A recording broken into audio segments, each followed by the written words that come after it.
A mandioca, uma das principais fontes de carboidratos da alimentação brasileira, possui algumas variedades conhecidas popularmente como mandioca brava devido à sua toxicidade. Essa toxicidade se deve à grande quantidade de cianeto de hidrogênio liberado quando o tecido vegetal é rompido. Após cada etapa do processamento para a produção de farinha de mandioca seca, representado pelo esquema a seguir, quantificou-se o total de cianeto de hidrogênio nas amostras, conforme mostrado no gráfico que acompanha o esquema. Aí tem um gráfico aqui, tá, dizendo as etapas. E aí, galera, tem um gráfico relacionado ali com a quantidade de cianeto de hidrogênio em cada amostra ali nas etapas e tal. E aí a gente quer saber o que acontece com o cianeto de hidrogênio nas etapas 2 e 3, tá? Então a gente tem a etapa 2, a etapa 3 e o gráfico aqui demonstra a quantidade de cianeto de hidrogênio na amostra 2, na amostra 3 e na amostra 4. Então vamos lá. Quando eu tenho a amostra 2, que está aqui embaixo, eu tenho uma quantidade muito alta do cianeto de hidrogênio. Aí o que aconteceu? Quando eu cheguei na etapa 2 e eu fiz a prensagem e a extração do líquido residual, olha o que aconteceu quando a amostra 3 foi formada. Tá vendo que a quantidade de HCN caiu bastante? Então vamos analisar aqui, olha. Na letra A ele diz sobre HCN ser insolúvel em água, na letra B, na letra C, na letra D, na letra E, todos eles estão falando sobre solubilidade em água. O que eu posso fazer para poder refletir sobre essa questão da solubilidade? Então lembra que a estrutura do HCN, que é essa daqui, o cianeto de hidrogênio, ele apresenta geometria linear e tal, e se eu construir os vetores, o que eu observo? Ó, então, o vetor da ligação carbono e nitrogênio ele vai em direção ao nitrogênio, porque o nitrogênio é mais eletronegativo do que o carbono. E da ligação hidrogênio-carbono vai em direção ao carbono, porque o carbono é mais eletronegativo. Então, o HCN, por essa análise, a gente vai ver que é uma molécula o quê? Polar. Tá? Se ele é uma molécula polar, a gente sabe que ele é solúvel em água. Isso já faria com que fosse possível eliminar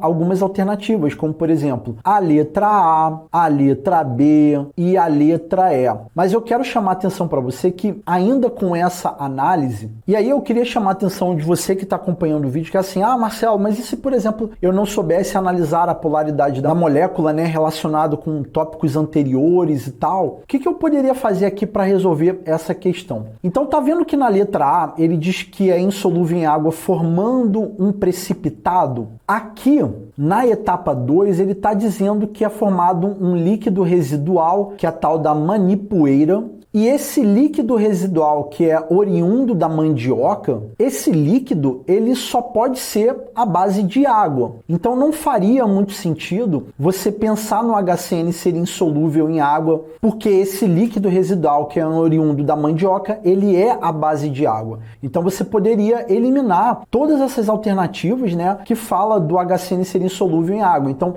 aí só completando, só para poder não ficar nenhuma lacuna aberta aqui. Esse precipitado aqui, a questão não fala nada de precipitado sendo formado e tal. Você tem simplesmente um líquido residual, que é a tal da manipoeira. Então você tem a letra A que apresenta essa inconsistência, na letra E também, né?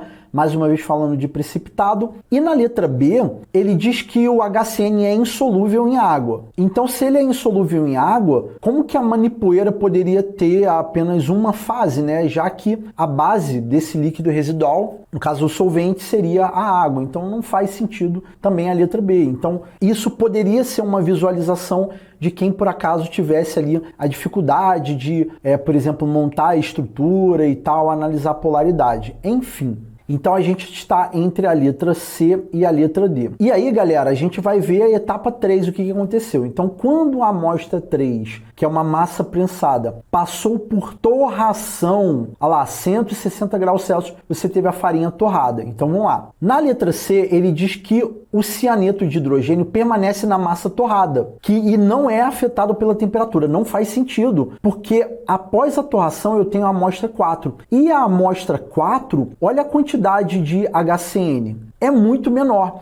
Então a letra C você poderia eliminar, tá? E aí, automaticamente, só restou a letra D, que diz que o HCN é volatilizado, então ele vai passar para o estado gasoso durante a torração, sendo liberado no ar. É o que faz totalmente sentido. E aí, galera, só para poder encerrar a questão, eu imagino que muitos alunos que talvez estejam acompanhando esse gabarito comentado, talvez estejam pensando assim: pô, Marcelão, se eu estivesse fazendo essa prova, eu acho que a etapa de número 3 é mais evidente de ser analisado do que a etapa 2. Talvez muitos alunos iriam pensar isso, né? Porque se você faz a torração e a parada cai bastante, né, a quantidade de HCN, então você poderia começar a fazer a análise das alternativas fazendo primeiro a etapa 3. Então, pelo que eu disse para vocês, que não faz sentido uma alternativa falar que o cianeto de hidrogênio está na massa torrada, porque o gráfico está demonstrando o contrário. Se você começasse